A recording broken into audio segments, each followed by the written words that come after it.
Coming up on DuckTV Sports, Oregon baseball hosts the #2 team in the nation.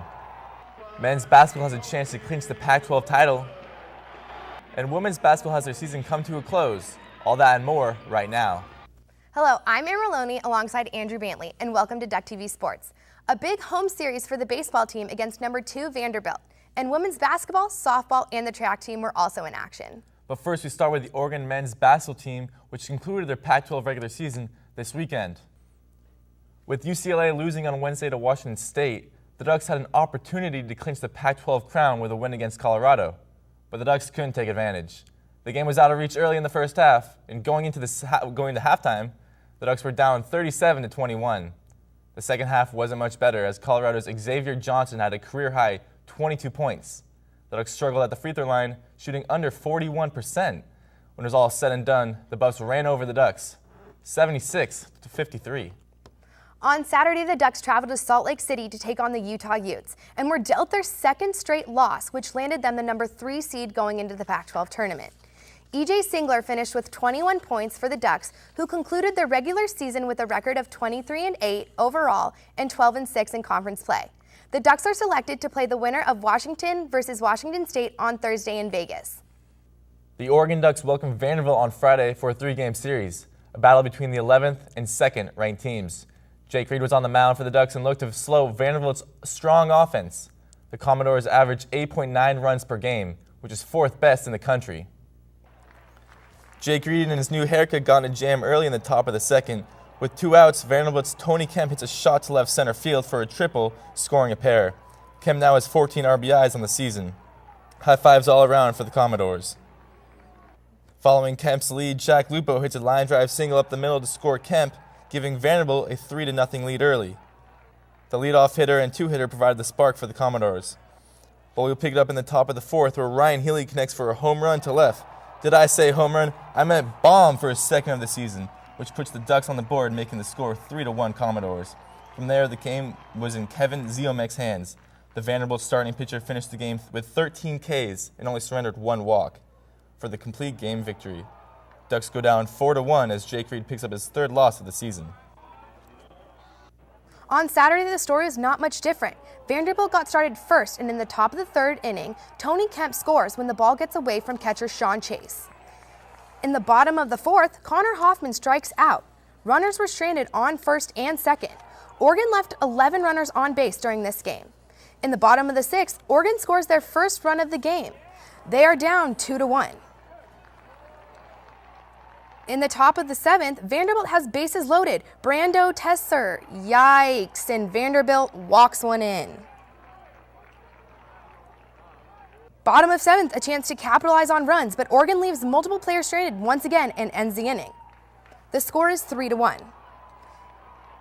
Kemp up to bat, slaps a double that gets in an awkward spot between the shortstop and left fielder and puts 1 on the scoreboard for the Commodores. Bottom of the 9th, last chance for Oregon to make a comeback. Stephen Packard flies out to end the game. Final score of 4-2. We send it to Jonathan Stile at PK Park for a closer look at Saturday's game. Thanks, guys. We're here at PK Park where the Ducks were taken down by the #2 ranked Vanderbilt Commodores 4-2 in a low-scoring affair. The Ducks walked 8 people throughout the game, but Coach Horton stressed that runners left in scoring position was the real issue. You know, and when you got swagger and confidence and you're going good, you don't chase and you have a good plan, and that's human nature to try too hard and swing at pitches you shouldn't be swinging. The Ducks have lost 4 of their last 7 games, and despite Ryan Healy leading the team in home runs, batting average, and RBIs, Horton said the Ducks just need to play instead of worrying about the score. You know, they're trying awfully hard to win, and they're kind of in a funk, and we try to keep our eye off the scoreboard, but that's impossible. And you know, other than Healy hitting in the clutch, he had a spot where even he chased one of the other batters' spots. With this being the Ducks' 2nd straight weekend series loss in a row, they look to bounce back next weekend versus USC. For DuckTV Sports, I'm Jonathan Stile. The Oregon Ducks women's basketball team season came to a close in the Pac-12 tournament on Thursday night. The Ducks lost to #5 seed Washington Huskies 69-62. The Ducks had a lead as large as 22 points in the first half, but it was all for naught as Washington picked up momentum in the second half behind a 28-point performance from Jasmine Davis. The Ducks finished the year 4-27, the worst in school history. A bright spot for the Ducks this season was freshman Julian Eileen, who was named Pac-12 Freshman of the Year. The track team traveled down to Fayetteville, Arkansas for the NCAA Indoor Track and Field Championships. The women ran a school record time in the 4x400 meter relay, which clinched their 4th straight NCAA Indoor Track and Field Championship. But the women weren't the only ones setting school records. Junior Mike Berry set a school record in the 400 meters on the men's side. The Ducks track team is set to compete next on March 16th in the Oregon Preview in Eugene. Riding a 12-game winning streak, Oregon softball headed down south for the Fresno State Classic. The number 9 team in the country finished the tournament with a record of 2-1, snapping their winning streak in a loss to Iowa State on Saturday.